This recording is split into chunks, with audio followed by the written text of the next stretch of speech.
سلام علیکم دوستان، څنګه یاستئ؟ ښه یاستئ؟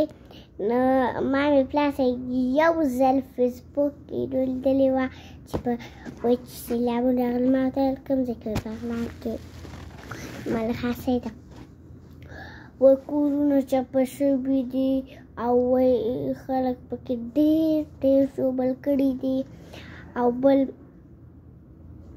چې دی بل یې راته وویلې وایي خټې دي او بارانونه جان دي.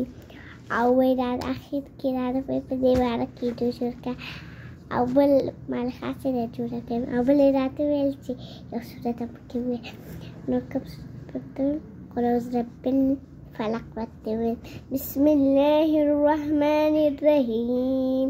قل اعوذ برب الفلق من شر ما خلق ومن شر النفاثات في العقد ومن شر حاسد إذا حسد.